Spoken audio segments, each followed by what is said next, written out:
Olá a todos e todas que estão aqui com a gente hoje, sejam muito bem-vindos ao Inteligência Coletiva, um podcast com conversas sobre tecnologia, inovação e negócios. Esse podcast é oferecido pela Aquarela Analytics, uma empresa com mais de 10 anos de experiência na área de inteligência artificial e analytics para grandes empresas e indústrias. Para quem não me conhece, eu sou a Michele. E hoje a gente vai falar sobre o risco de inundação de conteúdos autogerados por inteligências artificiais. E para falar disso, eu tenho aqui uma pessoa que é expert nesse assunto e que sabe explicar tudo isso para a gente. Então, seja bem-vindo, Marcos. Olá, Michele. Olá, pessoal. Obrigado por esse espaço. Vamos entrar aí no mais um podcast sobre informações de inteligência artificial e analytics. Espero que o pessoal saia daqui com muito mais informação, alguns muito mais confusos, talvez. Talvez. Né? Mas a gente espera, nesse meio aqui, gerar entropia. Vamos embora. Vamos. Antes só da gente entrar especificamente no assunto do tema de hoje, eu queria entender de você o que você acha sobre esse grande boom que a gente viu nos últimos anos de IA para tudo, né? Que a gente vê todo mundo divulgando IA que ajuda nisso, IA que ajuda naquilo. O que você acha disso? Legal, Mi. Bom, inteligência artificial, ele não é um tema novo, tá? Ele é uma coisa que desde a época do Turing, né, o cara, acho que alguns já assistiram, né, o Jogo da Imitação, né, que é um filme que conta a história do Alan Turing, que é praticamente o pai do computador. O Turing, ele criou, juntamente com o pessoal de Dartmouth, que era uma convenção que teve na época com várias universidades, e lá nas décadas de 40 e pouco, eles já falavam sobre IA, né, já era um tema. O que aconteceu, né, claro, vamos trazer de 40 até 2023, o que aconteceu nesse caminho é que a tecnologia que permite isso, ela se tornou viável. Mas as teorias que hoje são aplicadas, muitas vezes são teorias com mais de 50 anos. São coisas que já existiam há 50 anos atrás, só que como não tinha poder computacional suficiente para pôr aquilo em prática, aquilo não acontecia. Então, no final do dia, o que está acontecendo agora é que é um processo convergente, e é o que a gente chama de ponto de inflexão. Né? Sempre nas civilizações você tem alguns momentos que são pontos de inflexão. Né? Então, por exemplo, houve um ponto de inflexão quando a gente começou a escrever, a ler, né? Teve um grande boom aí de conhecimento na humanidade. Teve um ponto de inflexão quando você começou a ter processos higiênicos melhores. Sim. A população do mundo cresceu.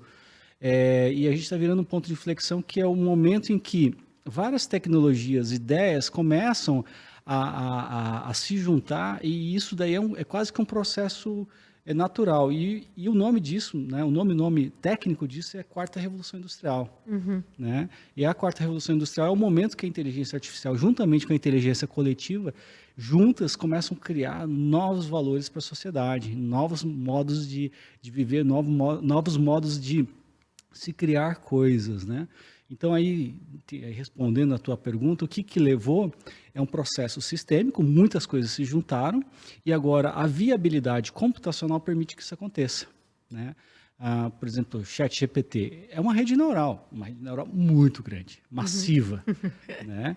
Que se você pegar sei lá, 5 anos atrás, 10 anos atrás, ela não era viável porque os computadores não tinham chegado à capacidade que hoje você tem. Você tem placas de vídeo, você tem, na verdade, fazendas de placa de vídeo, né? São processamentos paralelos em grande escala que permitem que ele exista, por exemplo.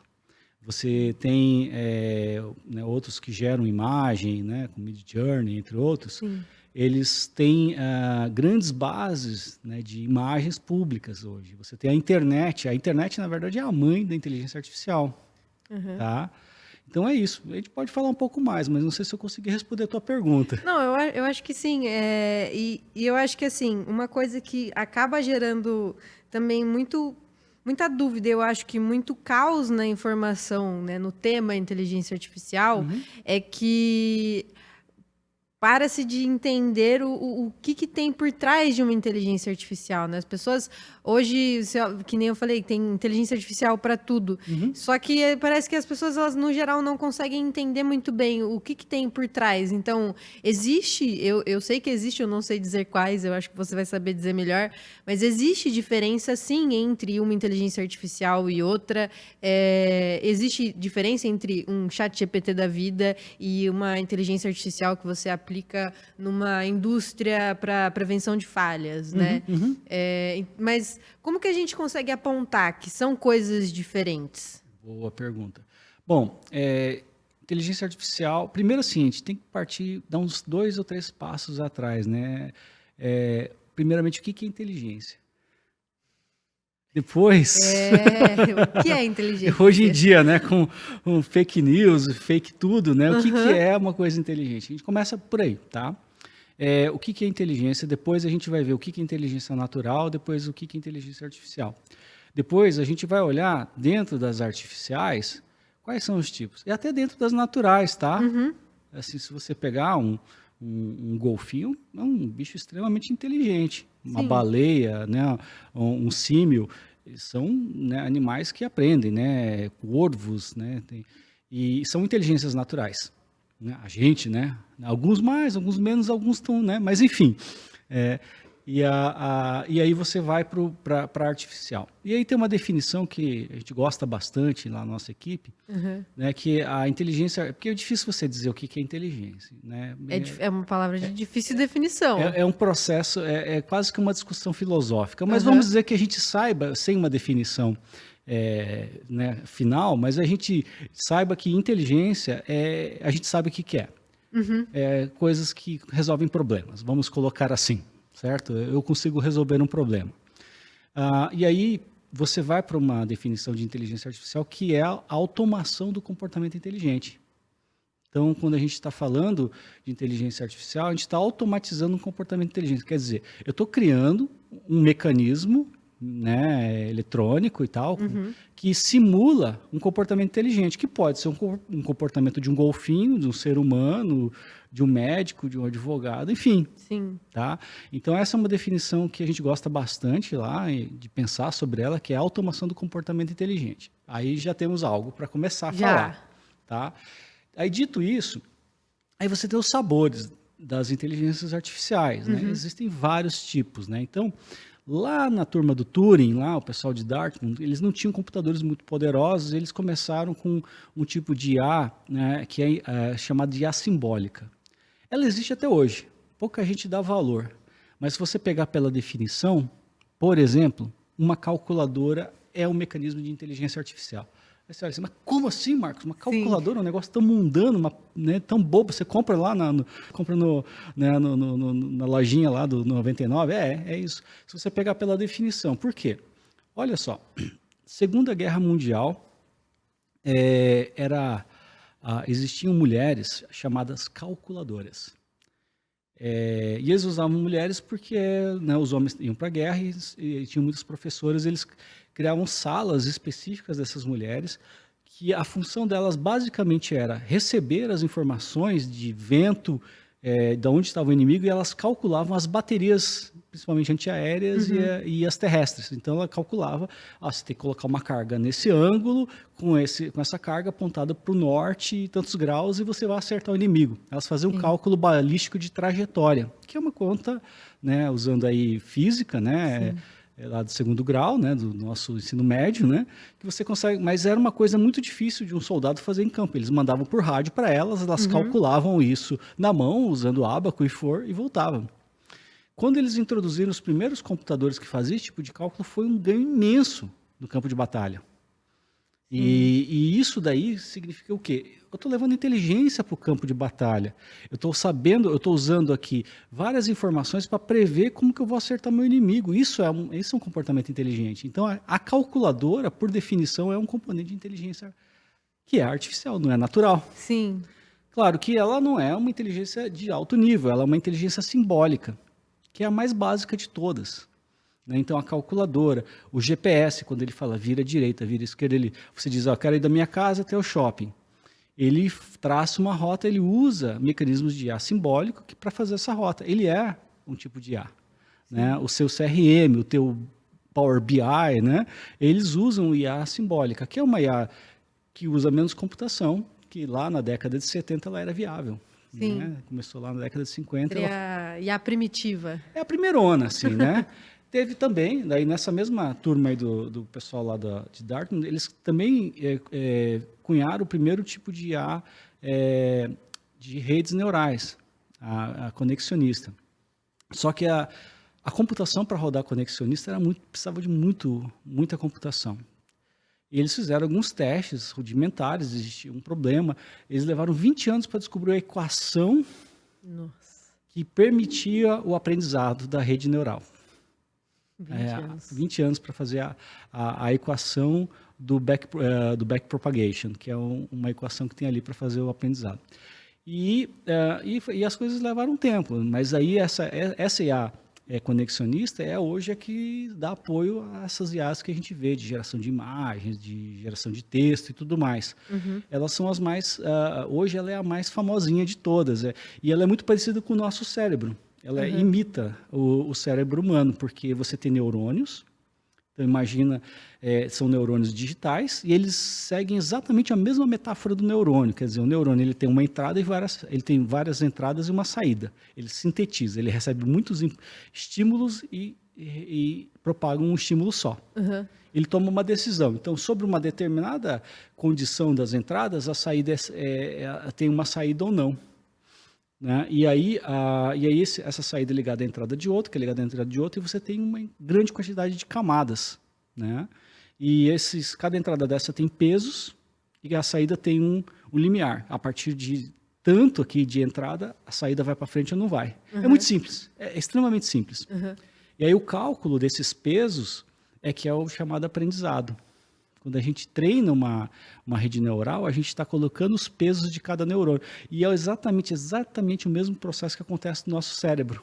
Por isso que chama rede neural. Exatamente. E os caras pegaram lá atrás e olharam, se funciona no humano, funciona no golfinho, funciona no cachorro, cara, vai funcionar no computador. E funcionou. Esses malucos que têm essas ideias, assim, que pegam uma coisa de um lado e levam para o outro, né, é que faz o mundo evoluir. E aí esse é o tipo mais famosinho. E aí tem outras super legais. Né? Não sei se você quer ouvir as outras. Eu aceito. Eu acho que é importante. Eu não sei se está muito técnico, não sei se a nossa audiência está curtindo. Né? Depois, pessoal, coloca nos comentários aí o que vocês estão achando, né, dessa discussão. Né? Se está muito técnico, se vocês querem coisas mais... Depois eu vou falar de negócio também, tá? E depois eu vou falar também um pouco de comportamento. Aqui é um pouco de tudo, tá? A aquarela, né, a gente gosta de misturar as cores, então a gente gosta de misturar técnico com samba, sabe? Codificação com gastronomia, e é isso, tá? Por isso que é inteligência coletiva, é um coletivo de coisas mesmo. Isso aí, Mi. Então, e aí tem os outros, tá? Então você tem a conexionista que eu falei, aí você tem uma que eu adoro essa, tá? Que é a evolucionista. Que ela é de novo, os caras pegam uma ideia lá e vamos fazer uma versão digital disso? Vamos. Né? O louco lá olhou, vamos pegar a teoria do Darwin e vamos implementar esse negócio. E o cara pegou, claro, não foi uma pessoa só, isso aqui é claro, eu estou fazendo, são muitas simplificações. Um grande resumo. Exatamente, aqui tem centenas, milhares de pesquisadores, um lê o paper do outro, mas sempre tem o cara. E aí o que acontece? Eles pegaram a teoria evolucionista, né, que é como as espécies evoluem, eles entenderam que o processo evolutivo das espécies é um processo inteligente. Então, o fato de você ter seres que são mais aptos ao meio, estar apto ao meio, o próprio Steve Hawkins falava que inteligência é você se adaptar. Sim. Né? Eles entendiam que isso é um processo de inteligência e se isso é um processo inteligente, vamos replicar e vamos fazer um negócio disso aqui. E aí criaram os chamados algoritmos genéticos, que você cria basicamente um mini universo. Né? Normalmente nos jogos, você usa plataformas de jogos para simular ali o que você quer, e você cria uma primeira geração de agentes. Imagina assim que você quer resolver... Vou pegar um exemplo prático que a gente já fez na vida aqui, tá? No nosso dia a dia. Eu preciso saber assim, qual que é a melhor interface para que alguém compre ou venda um produto. Imagina um e-commerce. Sim. Tá? Isso isso aí é um trabalho real nosso, tá? A gente se inspirou num projeto, um artigo da Amazon, que os caras descobriram que o botão laranja aumentava lá, acho que 7, 8%, não me lembro o percentual, das vendas, só por eles ter pintado o botãozinho de laranja. Eu falei, Sim. cara, se o cara pintar o botão de laranja, aumenta a venda, então imagina se a gente pôr outras coisas na interface. E a gente quis provar isso, a gente pegou, o cliente nosso era um site e-commerce, e a gente colocou um algoritmo genético para criar variações. Então, era como se fosse, cada interface era como se fosse um ser. E qual que era o meio que ele propagava, que ele se dava bem ou mal? Se ele vendesse. Os que vendiam mais, viviam mais. Os que não vendiam, eles morriam. E aqueles que vendiam mais tinham o direito de cruzar com os que vendiam mais também. E os que não vendiam, não cruzavam, infelizmente, mal para eles.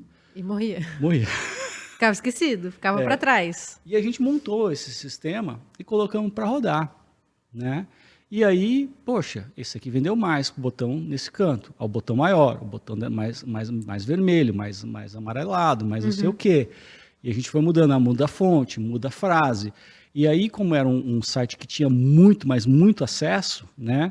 A gente conseguia quase que em tempo real ver a evolução. Sim. E aí você misturava, tipo, o botão alaranjado do lado vendia mais, mas colocar o botão, mesmo que fosse mais azulado, do lado esquerdo, vendia mais, então vamos pôr o botão laranja. Mas eu não tomava essa decisão. O próprio algoritmo toma essa decisão. Eu vou misturar coisas, vou combinar essas coisas e vou testar. Porque quando você mistura, você pega dois, vamos dizer assim, DNAs e mistura, dois fenótipos, né? Agora eu já não lembro mais, porque isso aí é das aulas lá de... Mas você pegava dois DNAs, misturava isso e gerava um outro tipo de ser, que era uma outra interface. E ele foi evoluindo, até que a gente chegou num ponto, poxa, isso aqui está vendendo pra caramba. Isso era feito tudo automatizado, tudo uma IA fazendo. Isso aí foi codificado, né? Isso aí foi uma IA que a gente criou para testar dentro desse sistema de e-commerce. Até que a gente chegou, olha, essa é a interface ideal, mas que isso, em algum momento, você chega no platô. Né? Você chega em um lugar que não muda. Você muda, tem pouca variação. E aí você chega numa interface ideal, pelo menos para aquela audiência, naquele momento. Sim. Talvez hoje, já se passaram alguns anos, talvez hoje, se a gente rodar, talvez mudou, porque né, vamos dizer assim, o ethos, né, a mentalidade, o inconsciente coletivo, ele evoluiu. Talvez hoje outra interface venderia mais aquele tipo de produto. Sim. Até na própria parte, acho que do marketing, tem um pouco mais propriedade para falar, a gente vê muito isso. Antes a gente tinha muitos parâmetros que eram tidos quase como regra, né? Então, tinha a questão das cores, do verde e do vermelho, pode usar, não pode usar, ou em rede social, qual é o horário que você tem que publicar e não sei o quê. E a partir do momento em que a gente tem muito mais site, muito mais pessoas utilizando, públicos cada vez mais diferentes, você começa a ver que essas regras começam a mudar, né? E aí eu acho que, óbvio, ter uma inteligência artificial que faça esses testes por você seria muito melhor, é muito mais fácil, né? E essa é a IA, né, evolucionista, é um tipo de IA que ela... Eu trouxe aqui um exemplo do que eu mesmo codifiquei esse negócio lá na época e tal, que é bom falar com exemplos, né? Mas, assim, a inspiração disso, assim, um dos casos mais simbólicos aí desse tipo de uso de IA foi a NASA, que queria, não me lembro a data, mas eles estavam com dificuldades, né? Logo que começou a exploração com Marte, eles queriam mandar o primeiro robozinho para lá, mas precisava ter um modo seguro se comunicar com o planeta, né? E a gente não tem torre de repetição até Marte, né? E precisava criar essas... Eles precisavam que essas repetições e essa comunicação fosse confiável, e eles precisavam de uma antena. Os engenheiros não estavam conseguindo criar essa antena. Aí a NASA usou um algoritmo genético para projetar a antena. Ela criou um ambiente que testava isso, né? Que simulava, né, a transmissão a longas distâncias, e saiu uma antena. E é uma anteninha feia, assim, é um trocinho torto, assim, bem esquisitinho, que você olha assim, você não dá nada para aquela antena. Você fala, não, isso aí eu não dou nem R$1 nessa antena. E ela consegue transmitir daqui até Marte. Só isso, É. pouca coisa. Pouca coisa. Então, foi um dos primeiros casos assim, de um ganho real, né? Uma coisa que o ser humano não conseguiu projetar e uma IA projetou. E aí usando um algoritmo específico, que é esse algoritmo genético. E aí, dentro da Aquarela, a gente já usou esse tipo de algoritmo para várias coisas. Esse que do e-commerce aí foi um exemplo, mas a gente tem vários outros que vão ser temas aí, provavelmente, para outros podcasts. Não, ótimo. É até fazendo um link com o que você estava falando e o tema, né, de risco de inundação de conteúdos autogerados pelas IAs. Qual que é a confiabilidade mesmo que a gente pode ter nessas IAs, né? E no que elas resultam para a gente? Tá, joia. Bom, eu já vou entrar nesse assunto, tá, Mi? Eu queria terminar os tipos lá. Não, pode terminar. É só um parêntese de realmente, que nem você trouxe o exemplo da NASA, de fato você colocar confiança nisso, né? Sim. Como que a gente se garante nisso, Tá. né? Aí, explicando um pouco sobre como que você garante, é metodologia. No final do dia, a inteligência artificial é uma ferramenta. Né? A aplicação dela é que vai diferenciar o quanto que você está correndo risco ou não, né? Acreditava-se, né? Agora teve o Oppenheimer, né? O filme acho que quase todo mundo aqui deve ter assistido, né? E, se não assistiu Oppenheimer, assistiu a Barbie, né? Eu assisti os dois, gostei dos dois. Que fala que lá eles tinham medo da bomba incendiar a atmosfera. Né? Mostra um temor real que se eles detonassem a bomba, poderia pegar fogo na atmosfera e queimar o planeta todo. Meu Deus. Como é que os caras, né, tomaram a decisão de vai ou não vai? Eles fizeram testes, usaram um método científico, né, para testar em menor escala. Então, o que deixou Oppenheimer tranquilo de detonar a bomba é que ele foi visitar o Fermi. Ele foi lá para outra costa, ele estava lá na Califórnia, ele foi lá para o outro lado dos Estados Unidos, e o Fermi tinha conseguido criar uma explosão atômica controlada que hoje a gente chama de reator. Então, o Fermi tinha conseguido acionar um reator, não de uma maneira com menos energia, mas ele conseguiu criar uma reação controlada. E aquilo ali deu tranquilidade que existe um limite. Então, eles conseguiram calcular o limite a partir daquilo ali, que ela vai queimar até aqui, depois ele passa do limite e ela apaga. Ela para. E aí deu tranquilidade deles. Então, assim, e o que eles usaram? O método científico. Né? Então, hoje, para você ter tranquilidade de aplicar isso em coisas reais, você precisa de tanto um método científico e, claro, um método criado pensando nisso, né? No podcast passado, a gente falou um pouco da DCM, que é a metodologia da Aquarela, né, para introdução e intensivação de uso de dados. Dentro da nossa metodologia, a gente tem um método, por exemplo, de teste de modelos de IA. A gente criou uma metodologia, criou um mecanismo que a gente consegue definir, né, o que eu quero e eu consigo medir se ela está alcançando ou não. E medir o erro. Eu consigo criar, por exemplo, dados que têm ruído suficiente para simular um ambiente real, para aplicar para ela, para ver se ela está descobrindo ou não, achando o padrão ou não. Tá? Então, você tem formas de você criar as caixas de areia, né, os sandboxes, em que você pode brincar ali sem você estragar. Num ambiente controlado, ambiente controlado. Você testa, depois que você testou, você amplia o ambiente, verifica se não teve mudanças de resultados, se aquela expansão foi... E aí você vai ampliando e aí você tem, né, segurança. O risco está quando você pega algo e já quer colocar em tudo ao mesmo tempo, né? E sem ter testado, sem ter experiência de ter, né, rodado isso. Eu estudo IA há 20 anos. Né? Eu brinco que eu estudo IA desde a época que isso era ficção científica. Com certeza. Né? A gente tem, nossa equipe tem um sigla, tem 2 doutorados, cara. O cara estuda também há uns 20 anos esse negócio, o Johnny há uns 16, 18 anos. E a gente já errou muito, testou muito e descobriu, né, que existem alguns caminhos assim para você aplicar. Então, é um risco, sim. Se você pegar, vou ligar aqui, vou fazer, tem um risco. A vantagem está em você medir o risco e transformar o risco em oportunidade. Quando você tem um método, você transforma risco em oportunidade, porque você controlou o risco que os seus concorrentes ainda não controlaram, e aí você consegue auferir aquilo que você queria. Né? Mas vamos voltar lá, eu vou voltar lá e falar dos sabores, né? Os sabores, sim. Vou falar mais uns aqui, senão a gente vai ficar indo muito longe nessa conversa. Eu vou falar só os meus favoritos, né? Ah, com certeza. Eu acho que é importante, que nem eu falei, a gente às vezes coloca a inteligência artificial tudo dentro de uma caixinha só e acha que é tudo a mesma coisa, que eu acho que é o novo termo de pessoa da TI.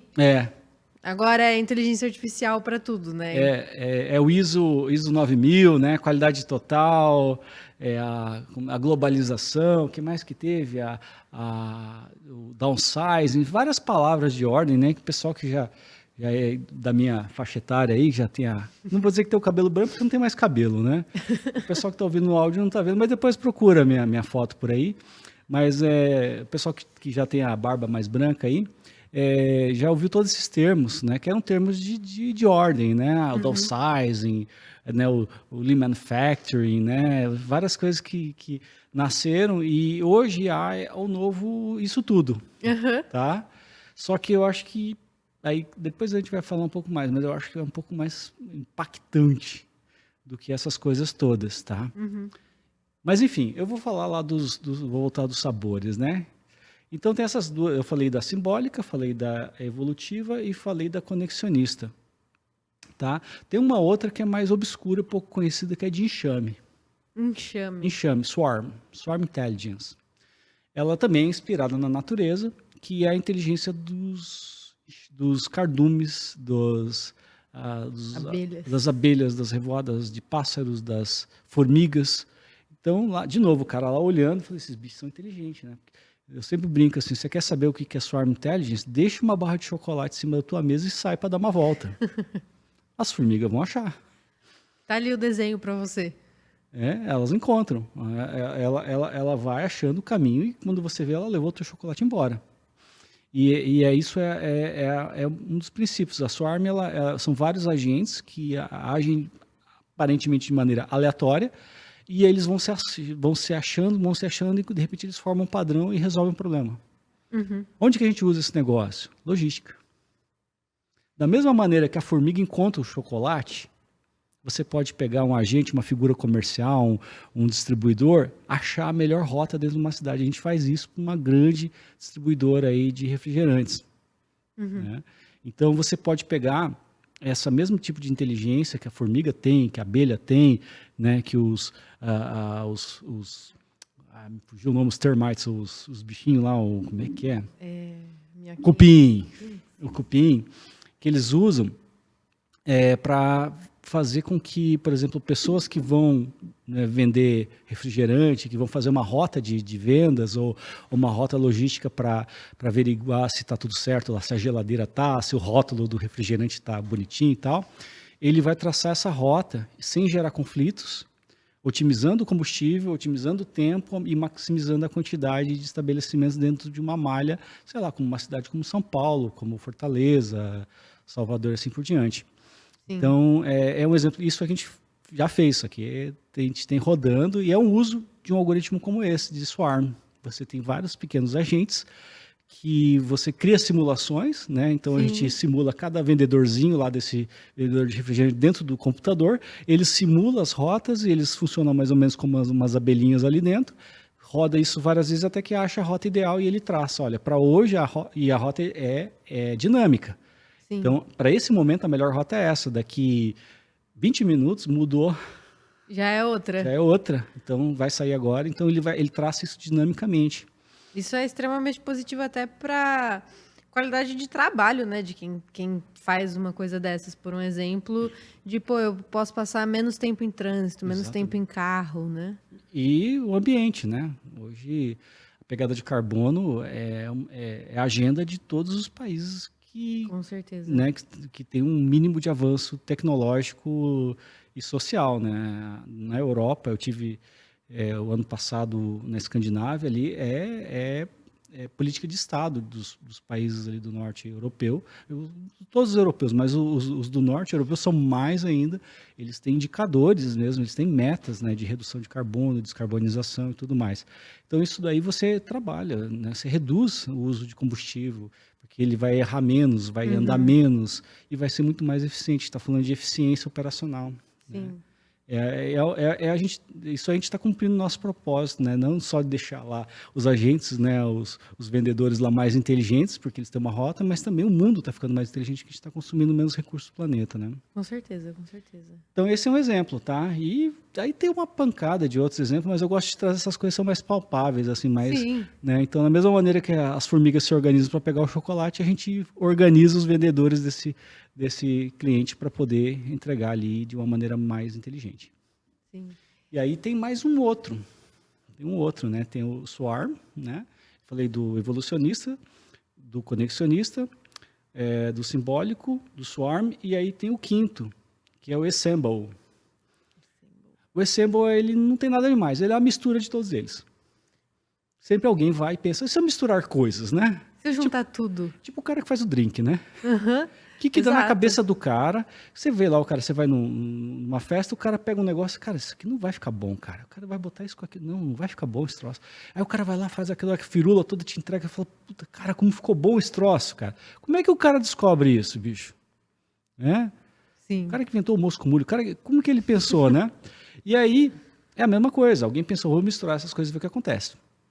E esse cara, né, juntou e, não é um cara, de novo, né, uma comunidade e tudo mais, mas aí você mistura. Então você coloca redes neurais trabalhando com agentes evolutivos, ou você usa um agente evolutivo para fazer o treinamento da rede neural, e aí você usa um swarm para poder fazer a configuração dos parâmetros. Aí você mistura elas e aí você consegue um negócio muito superior. Que é muito parecido. Com certeza. Então, aí você consegue uma inteligência que consegue resultados muito mais rápidos e você consegue treinar mais rápido. E aí as mais modernas hoje usam essa técnica de Assemble. Então você usa, é uma rede neural, mas que você acabou usando um algoritmo genético para definir quais eram os tokens, né, para você fazer uma rede gerativa, né, e você você usa outros mecanismos e aí você tem o melhor dos mundos. Sim. Né, que é tipo o coquetel, né? Sim. Que é o que vem. Então esses são os principais sabores, assim. Tentei resumir, de uma forma super resumida, dando exemplos, mas eu gosto de explicar assim, né? Não sei se a turma aí depois dá o feedback, tá? Escreva aí, Marcos, você fala menos, ou fala, né, explica, entra mais detalhes. E aí também, assim, quem tiver dúvida, manda lá que eu mando o link, tá? De fontes, outros artigos para a turma ler, que isso aqui para mim é a minha cachaça, né? Ou meu drink, né? Seu drink. Não, mas eu gostei dos exemplos, das simbologias, achei válido. Mas e aí, quando a gente pensa nessa questão do risco de inundação dos conteúdos autogerados? Aí vem, né? Fala? Vamos lá. E aí vamos falar de conteúdo, né? Vamos falar de conteúdo. No final, toda IA, ela tem uma saída. Né? A saída do genético lá dos caras da NASA foi a antena. Né? A saída das nossas formiguinhas lá é a rota para os vendedores de refrigerante. Uhum. Né? A saída lá do cliente lá de e-commerce foi a interface ideal para ele. Toda IA tem uma saída. E aí eu estou falando de IAs que talvez, esses exemplos que eu dei, são exemplos menos tangíveis, assim, o pessoal está muito acostumado com o chat GPT, mas Sim. Eu trouxe outras coisas, tá? E, gente, isso aqui, tá? Isso aqui não isso aqui é coisa que a gente fez há 10 anos, tá? Isso aqui é coisa que já tem um bom tempo, que está rodando, que já rodou e está gerando valor para esses clientes há muito tempo, antes mesmo desse boom. Mas a IA, ela sempre tem uma saída, né? O que o chat GPT, o Midjourney faz é uma saída de texto ou uma saída de imagem. O grande ponto é que hoje, tanto o texto e a imagem é aquilo que a gente mais convive. Né? Por que a rede social é algo tão, vamos dizer assim, magnético? Cara, você está vendo, olha que legal as férias desse meu amigo, olha esse pessoal. São imagens, você está consumindo imagem e está consumindo texto. Sim. Né? Eu sou mais de texto, mas eu gosto de imagem também. Mas você está ali, você está lendo um artigo, você está interagindo com o conteúdo, então você está... Essas duas coisas que são muito impactantes para nós, né? E aí você criou, né? A comunidade criou IAs que produzem tanto imagem, né, quanto texto. Já tem um girando vídeo, eu estou sabendo do pessoal que está fazendo filme. Tá? Tem de tudo já hoje, praticamente, né? Tem filme, tem tudo. Então, você consegue criar esses conteúdos. E aí, qual que é o impacto? Você se lembra e pessoal aí de casa, né? Vocês se lembram da vaca louca, da crise da vaca louca? Nossa, será que eu já era nascida? Acho Eu que não sim, sei. mas talvez você não estava ainda prestando atenção nessas coisas. Talvez não. Mas o que foi essa crise? O pessoal, a vaca mesmo, o bicho, tá? Uhum. Ela tem a raçãozinha dela. Em algum momento alguém pensou, poxa, eu vou usar o próprio osso, que era um produto que não era usado, o próprio osso, a própria carne das vacas que morrem por algum problema, e vou transformar em ração e dar para a própria vaca. Uhum. O que aconteceu que gerou um vírus, eu não sei exatamente, mas aquilo, o bicho deu uma crise bizarra. Deu ruim. Deu um ruim, bem feio, que assim, foi uma crise mundial, a tal da crise da vaca louca. Eu não lembro que década que foi isso, acho que eu tô ficando velho. Mas, pessoal, escrevam aí quando é que foi a crise da vaca louca, né? Mas teve isso, da própria vaca se alimentar de substratos das próprias vacas. Uhum. Hoje, a IA sofre do mesmo problema. Inclusive, o artigo que fala isso, ele chama de mad, de vaca, de louco. Uhum. Né? Aí tem a sigla lá, que eu não me lembro agora, mas ele quando você pega, aí eu vou explicar direitinho isso aí. Você pegou uma IA e mandou escrever um texto. Só que, gente, como que a IA aprendeu a escrever texto? Lendo o texto. Lendo texto, lendo outros textos. É tipo a gente. Uhum. Ninguém aprende. Né? Por que você entra numa faculdade e um professor manda você ler pra caramba? Porque você tem que beber muito de artigos, você tem que, né, um artista, para ele ser um bom artista, ele tem que consumir muita arte. Ele tem que viver no lugar que tem a arte, ele tem que viver aquilo.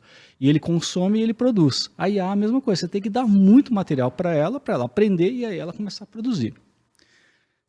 As primeiras gerações de IAs, elas tiveram a sorte de beber uma fonte limpa. Elas bebiam conteúdo puramente humano. Okay. E aí elas aprenderam como os humanos e começaram a agir como os humanos. Uhum. E começaram a produzir conteúdo como os humanos, mas elas não são humanas. Não. Aí a pergunta dos cientistas, esse artigo é de Stanford e da Universidade de Stanford e Rice. Foi uma colaboração das duas universidades e os caras questionaram, mas tá. E o que acontece quando a IA aprende com outras IAs? E se isso entra num ciclo? Uma cria, aprende com a outra, tipo a vaca. Uhum. E aí eles fizeram uns experimentos, pegaram uma base de dados sintético, né? Aí entra uma coisa chamada dado sintético, que é quando você cria uma base de treino com uma IA. Você pega uma IA para criar uma base de treino para outra IA. Uhum. E aí eles geraram um grande corpus de bases sintéticas. A primeira geração, vamos dizer assim, que ele desenhou fez uma imagem de uma pessoa, a pessoa parecia bonitinha, parecia um ser humano mesmo. Beleza, vamos pegar essa base sintética, vamos treinar uma IA, e vamos pegar essa IA e gerar outra base sintética e treinar outra IA. Fazendo uma escadinha, né? Isso, a segunda, terceira, quarta geração começou a virar o caos, parecia um inferno. As pessoas com uns riscos assim, boca torta, não parecia uma coisa real. Não parecia.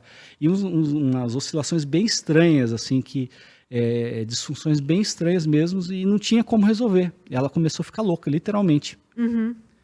E aí eles pensaram, poxa, será que. Porque a gente pegou do sintético, vamos misturar então conteúdo humano. E aí toda vez que você colocava conteúdo humano numa base sintética, a outra geração saía um pouquinho melhor. Só que depois de um tempo degradava de novo. Ela não conseguia se manter. Não consegue se manter. A IA ela só consegue ser criativa e ela tem uma criação de qualidade se o aprendizado dela é puramente humano. Então, e aí olha a loucura que está acontecendo. Estão colocando a ração a vaca, né, o osso da vaca na própria vaca. Porque o que acontece? Como que esses grandes mecanismos de IA aprendem? Por exemplo, o ChatGPT, que é o mais conhecido, o BART também, da Google. Uhum. Eles varrem a internet, são chamados scrappers, né? Raspam a internet, né? Pegam conteúdo da rede e treinam. Só que quando você pega, por exemplo, alguém que tem um post de blog, né? A Aquarela não usa, a gente procura não usar esse tipo de coisa. Nossos conteúdos, nós buscamos escrever conteúdos, né, humanos. Sim. E queremos continuar. Com certeza. Né? E aí o que acontece? empresas, instituições que querem aumentar a sua atratividade na rede, eu vou usar aqui o ChatGPT, posso criar aqui, cara, 10 artigos por dia. E os caras estão fazendo isso, estão inundando. Sim. E não é só o ChatGPT, a gente tem sei lá, algumas centenas de mecanismos iguais ao ChatGPT que a gente nem sabe. Tá? Tem de apresentação, de imagem, de texto, de artigo, tem de tudo, né? Só de texto é mais de uma centena. Sim. E aí você tem essas IAs gerativas produzindo conteúdo, e aí o que acontece quando uma IA vai aprender? Ela vai na internet e vai. Só que ela não consegue saber se aquilo é humano ou não.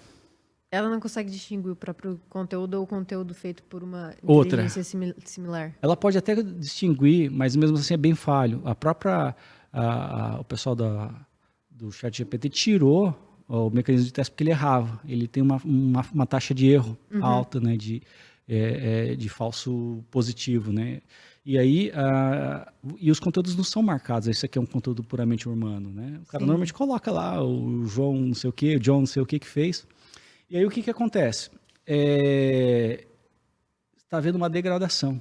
Então, quem tem bases, né, chamadas bases pristine, são bases virgens, está guardando isso a 7 chaves, vale ouro. São bases antes de, sei lá, de 2020. Sim.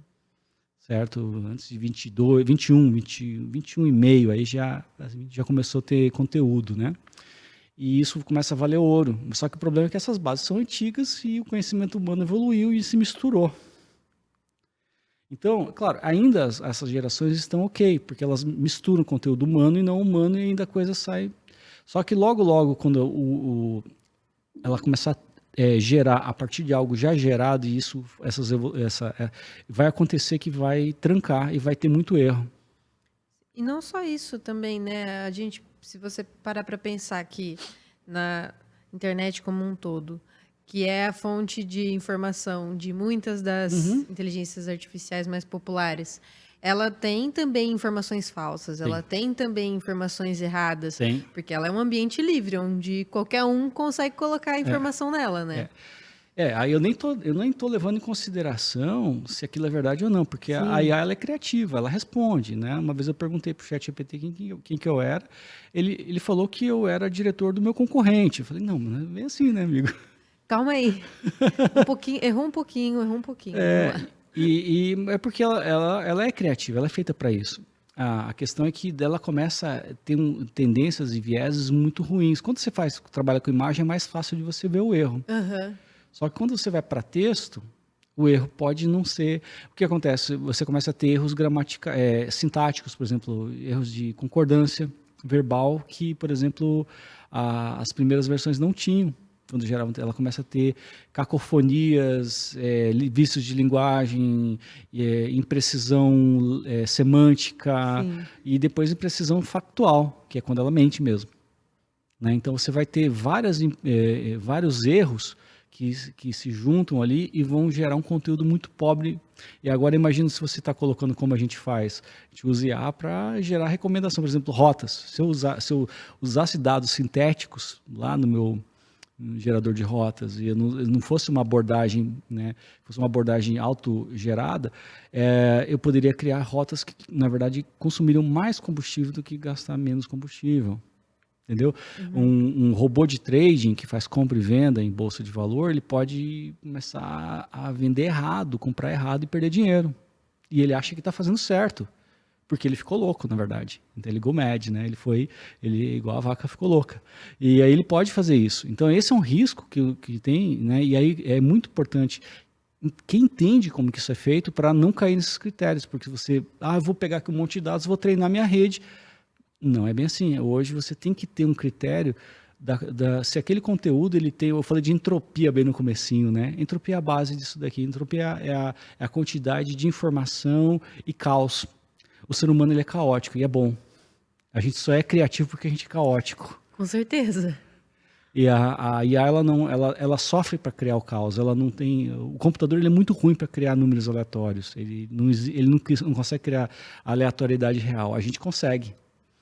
né? Tanto quando você vai fazer uma chave criptográfica, às vezes ele pede para você ficar mexendo o mouse, coisas assim, né? Você precisa de colocar um humano na equação para gerar o caos.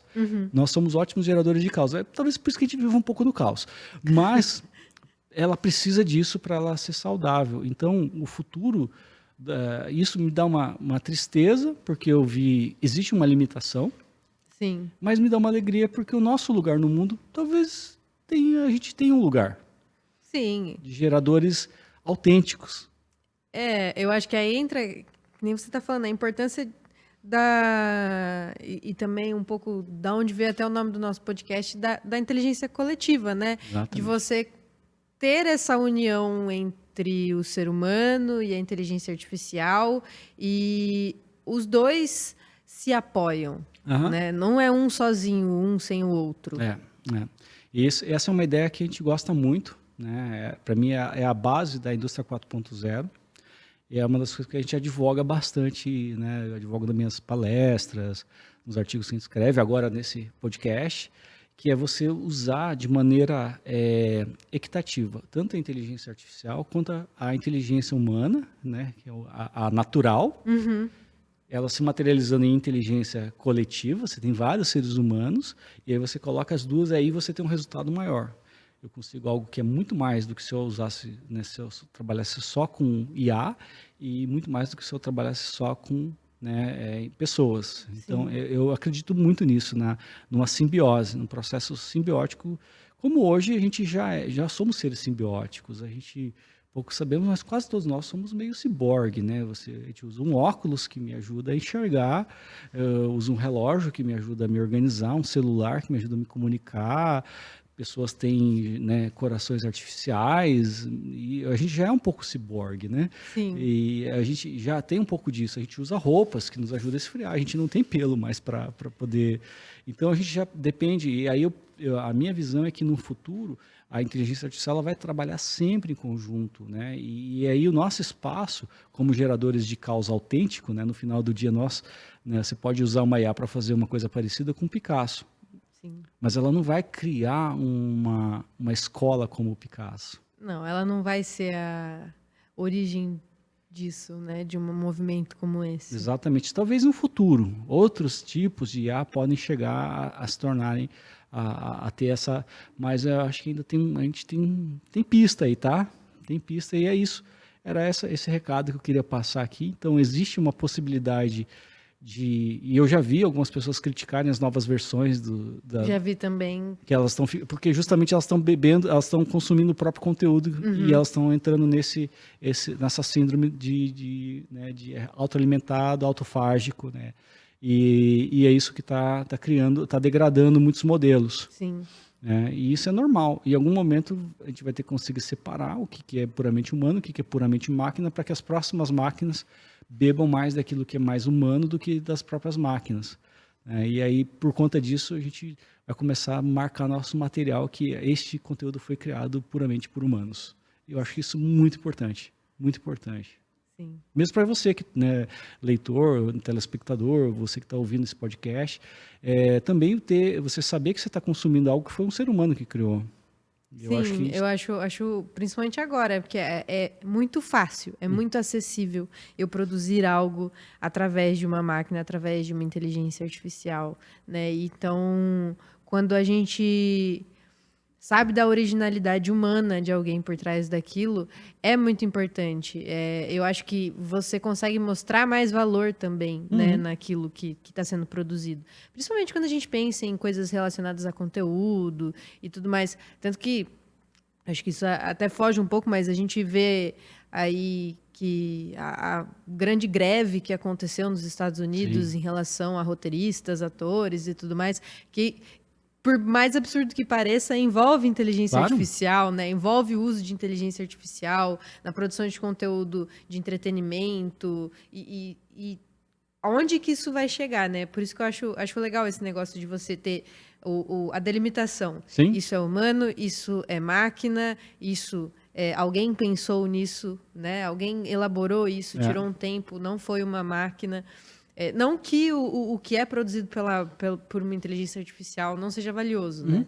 Tem o seu valor. Sim. Mas a gente tem que saber dosar e tem que ter o crivo, né, daquilo que a gente está lendo, conseguir ver dentro dos detalhes, né, a importância do que está escrito, a veracidade também daquilo que está escrito, né? Se você pegar na indústria, né, teve um processo, né, que tudo era feito à mão, depois começou a ser industrializado, e agora já há muitos anos, aquilo que é feito à mão é mais caro, tem mais valor, porque né, você vai lá comprar um terno sob medida, um terno feito à mão, uma alfaiataria, né? Você não está comprando uma loja que foi produzida lá na China, um tamanho médio para qualquer um. Você está comprando algo que é para o seu tamanho, né? Que é um ser humano que está ali.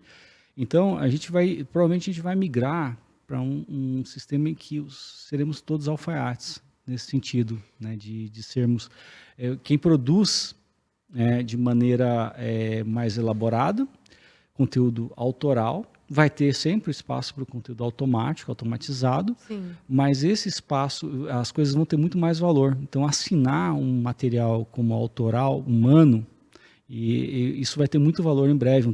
Esse texto foi escrito por um ser humano.